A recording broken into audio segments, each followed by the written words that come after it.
If you submitted it online, what I did was I just kind of printed it to my iPad and graded it there. I don't have like a hard copy. Everybody has their graded one uploaded to Canvas. If you submitted it online, you probably only have it uploaded to Canvas. A couple of reminders. Just make sure that you leave space, you know, like space out your problems so that there's room to write comments, and include that cover page, even if you're submitting it online. Okay.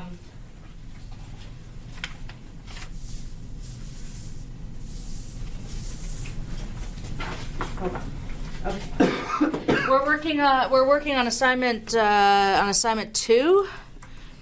And so today what we're going to do is work through this next section, or get as far through it as we can, and then right around like 10 of or 5 of 3, we will break and use time to work on that assignment. So what I want to do is just jump right into this new section, and then I'll pause and take questions that you have, and then give you guys time to work on stuff. Does that sound okay?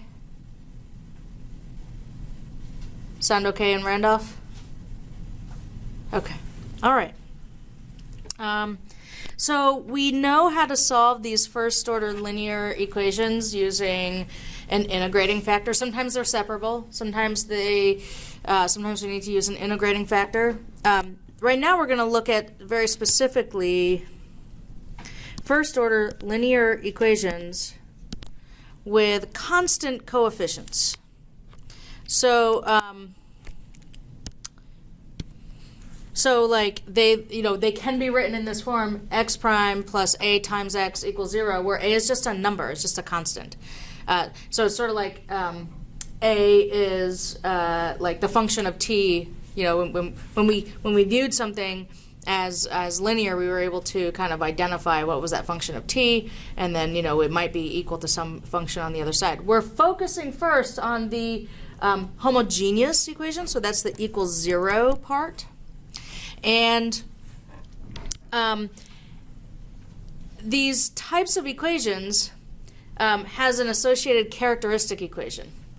Now, what we're going to do here, what we're going to learn here, we're going to arrive at the same solutions we would get for equations that are separable, or for equations where we might need to use an integrating factor. But it's going to be like what we're going to learn here will extend to the second order equations that we're going to start learning about after this.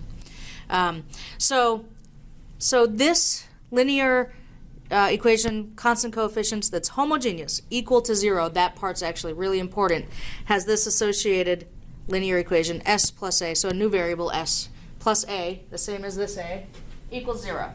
So it's like the coefficient on x prime is the coefficient on s, and then this coefficient, this factor multiplied by x is a, and that's equal to 0. That's a linear equation, right?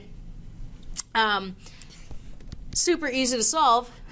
S is equal to negative a, and when you solve it, we get s equals negative a, and then the associated, the solution to that homogeneous equation, which we're just calling x sub h, is some constant c times e to the negative at. You can show that. You could show that by separating the variables. Like, it's not too hard to show, and I think we've actually done some problems that looked like that and arrived at that type of solution.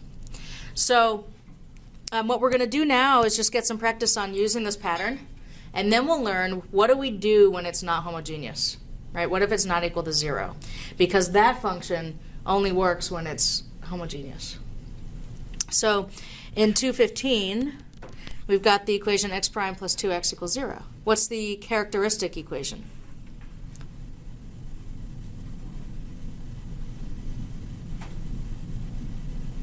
I don't know if I'm getting a suggestion from Randolph. S plus 2 equals 0? Perfect, yeah.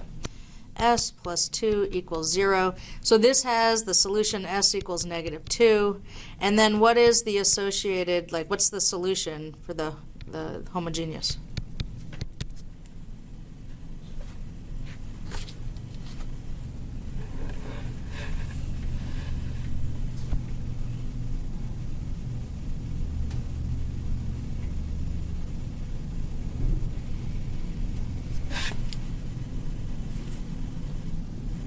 Would it be 2e to the 2t?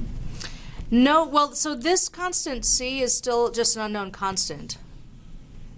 It's this solution to the characteristic equation, this -2, is what becomes the exponent, or the coefficient on t in the exponent. So the solution is c times e to the -2t.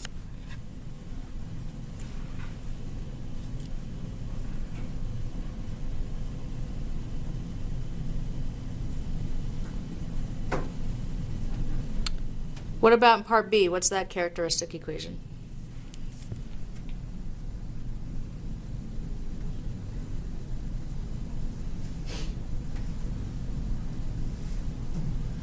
S minus -0.5. 5 equals 0. Yeah, great. Good. So we get a solution of s equals positive 0.5. What is the function, the homogeneous solution?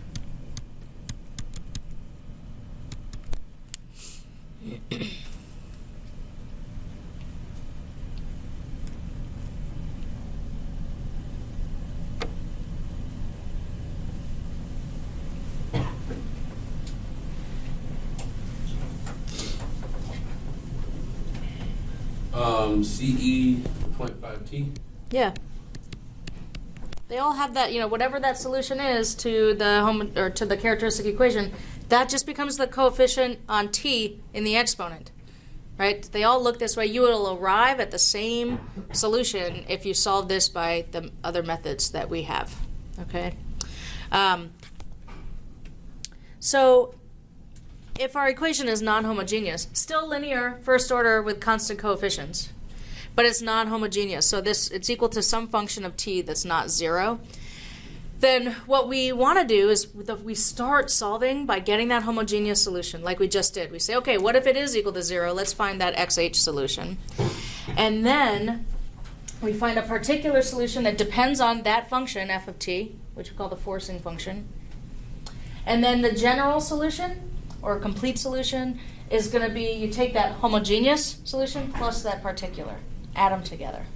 And again, the types of solutions that we're going to get, if we're looking at an equation that we could have solved using either separation of variables or an integrating factor, more likely an integrating factor, then we're going to get the same solution, right? But we're going to kind of practice, learn this technique now on how we get that particular. It's going to apply to higher order equations. So the question is, how do we get that x particular? So you start out with a guess, with like, oh, the equation should look kind of like this, or the function should look like this.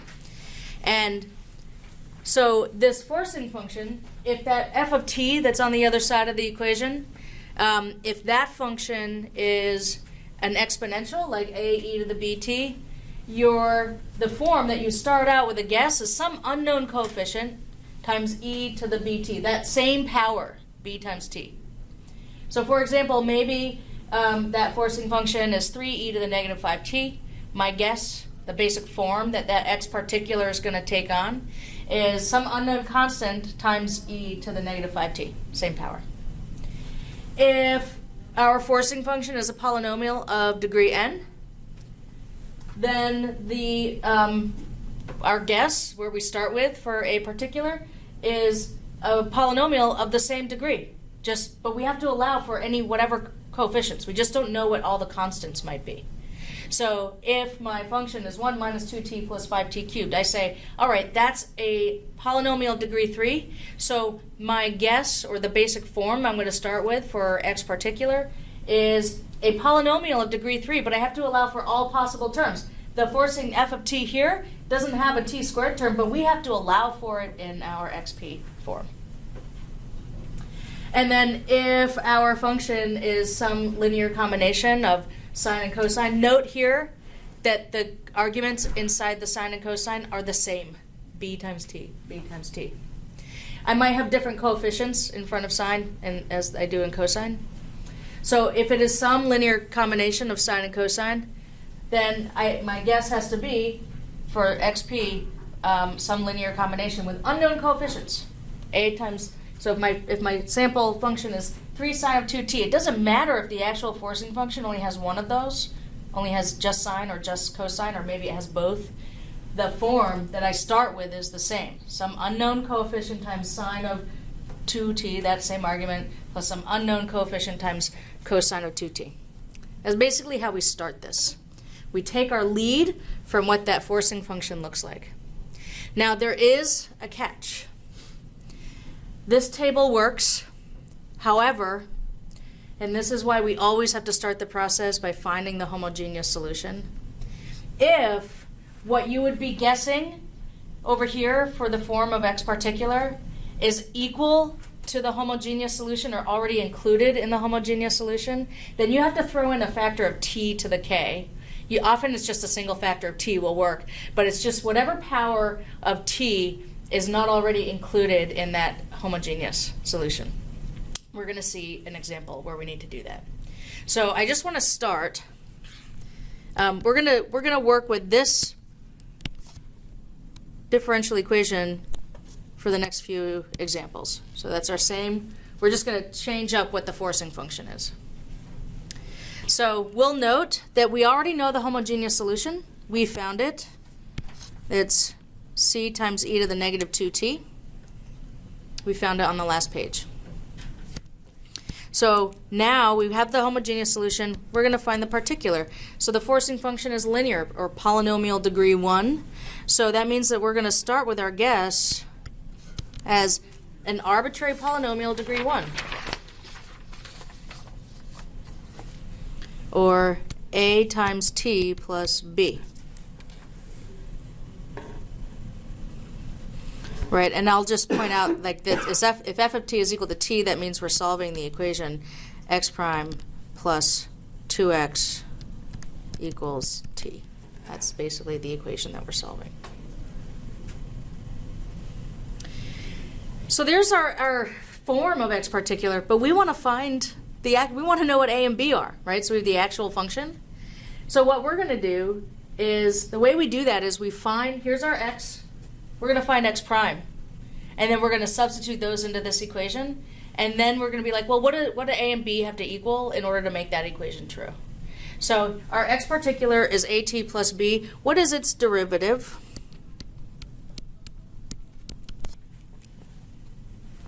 A. Yeah, just a. Great. So now we're going to substitute these functions, xp and its derivative, into the equation. Where did you get the AT plus B from? Oh, okay, so we got the AT plus, so there's a question, where do we get the AT plus B? We get that because the forcing function is t as a polynomial of degree 1.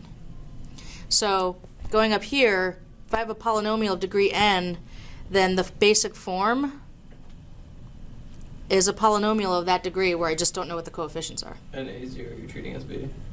Yeah, so you could call it A0 plus A1t. Yeah, well, whatever you want to call those unknown coefficients. So we're going to substitute these into the equation. So xp prime plus 2x equals t becomes a plus 2 times at plus b equals t. And we're going to use, I usually use the method of undetermined coefficients. If you remember, if you think back to taking Calc 2, we sometimes use the method of undetermined coefficients when we did integration by partial fractions. We might end up with an equation, and sometimes we'd use undetermined coefficients. So what I'm going to do is distribute that too.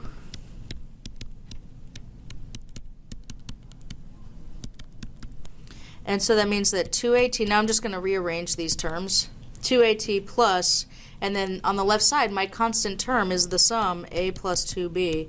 I'm using the parentheses just to emphasize that I'm kind of grouping them together, is equal to t, and in particular, I could say it's equal to t plus 0. And when we use this method of undetermined coefficients, if the left side linear equation is equal to the right side linear equation, that means that the coefficients on t have to be equal. On this side, on the right side, the coefficient on t is 1. So that means that 2a has to equal 1. And so that means A is a half. Now I know the value of A.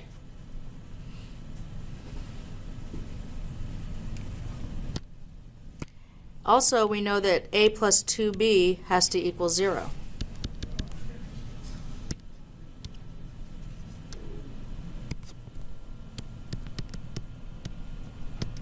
But I know that A is a half, so I'll plug that in. And then there's a nice linear equation. We could solve that for B. So 2B is negative a half, and B is negative a quarter. I'm going to pause there for a moment, just see if there are questions on how we got this far.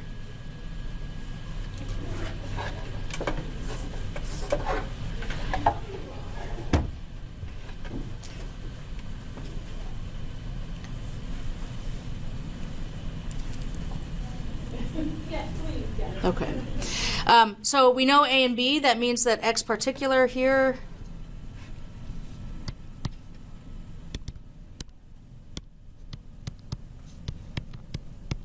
AT plus B is 1/2 t plus or minus a quarter. And so the general solution is the homogeneous solution plus the particular, which means C e to the negative 2t plus 1/2 t minus a quarter.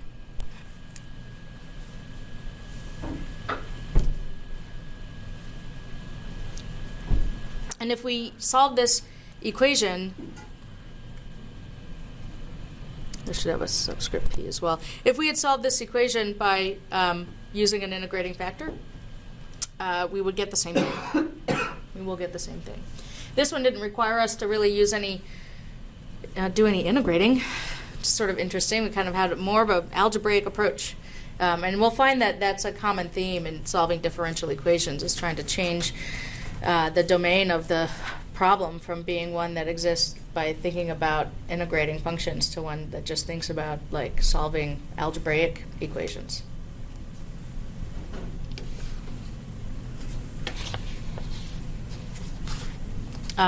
Questions so far? Okay. All right. Let's do one more. Let's do one more, and then it'll probably be time to break for questions and work on the assignment. So this time we're just changing the forcing function to e to the negative 3t. So I'm just going to rewrite the equation. So the equation was x prime plus 2x equals f of t. So that gives us x prime plus 2x equals e to the negative 3t. We already know, because we found it a couple pages ago, we know the homogeneous solution, xh, is c e to the negative 2t. Note that the forcing function is not the same as the homogeneous, because those exponents are different. That's important. So I don't have to worry about that tricky bend like that's under the note. Like I don't have to throw in a factor of t or anything. They're not the same function, or one's not just a multiple of the other. So what we're going to do is take this function, e to the negative 3t. We're going to use that to come up with the basic form that our x particular has to take on. And if I look at this table, we're in this top row. So our function is e to the negative 3t. So our x particular will just be some unknown constant times e to the negative 3t.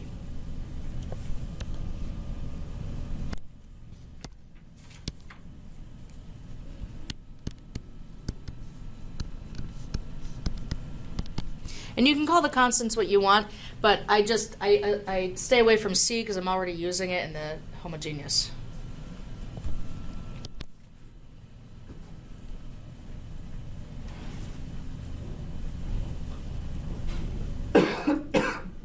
Okay. What comes next? What did we do last time?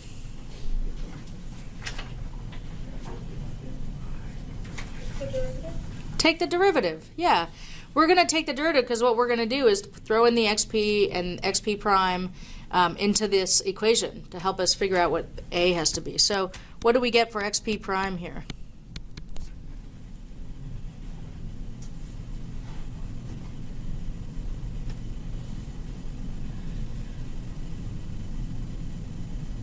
Negative 3a e to the negative 3t.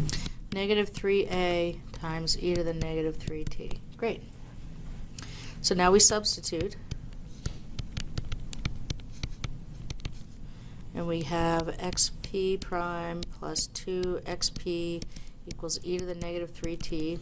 Throwing these in, we have minus 3a e to the negative 3t plus 2 times x particular is 2a e to the negative 3t. And this is equal to e to the negative 3t. Combining like terms on the left side, we just get negative a e to the negative 3t. Wouldn't that be negative 6? Where?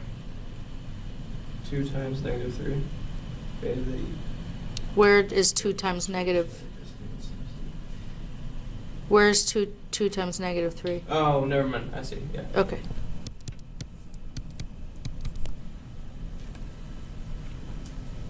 Not a whole lot of algebra we need to do right now. What does a have to be to make this equation true? 0. If a is 0, then we get 0 equals e to the negative 3t, and that's not true. 2. Wait.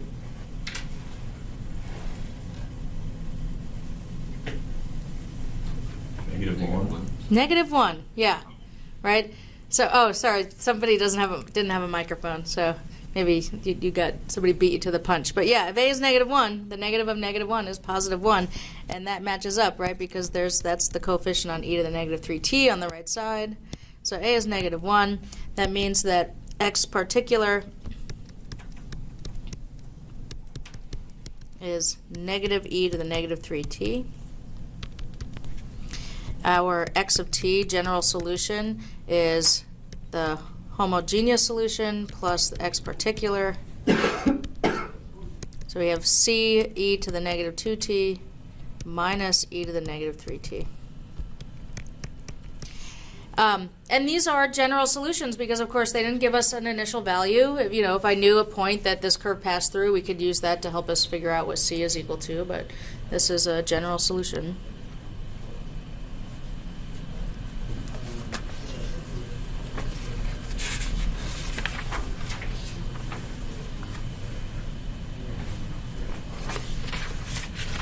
Okay. So why don't we break there? We kind of know the basic idea of how this works. We're going to finish this. Today's Wednesday, so we'll finish up this on Monday.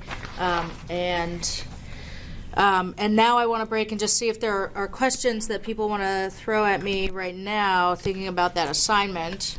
And if without questions, that's fine. You're going to get this time to work on that assignment. But I don't know if there was any sticking points that were bugging you that you want to talk about as a class.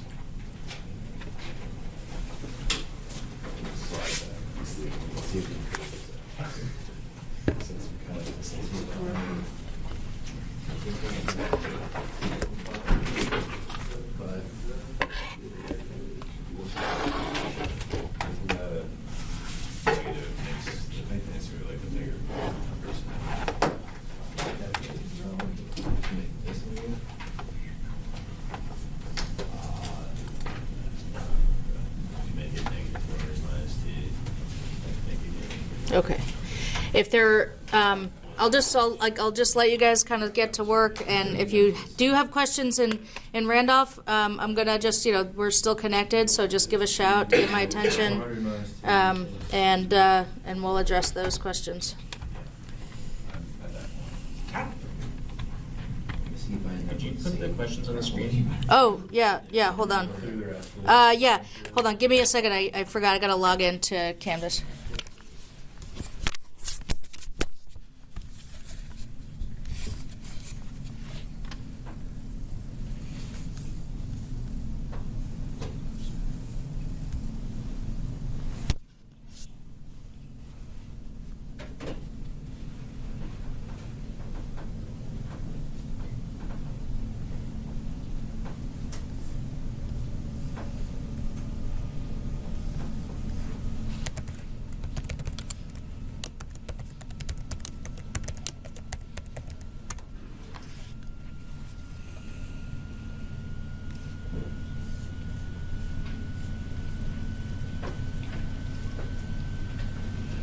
Also, it's been brought to my attention that I think I posted notes on Monday for a different class, so I will also fix that today.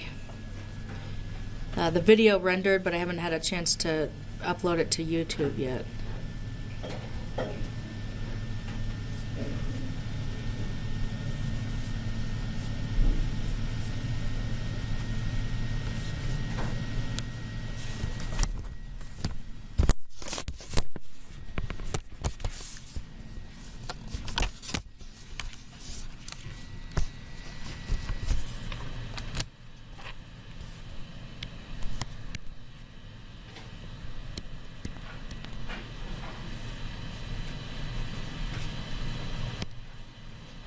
Hold on. Just going to stop the recording.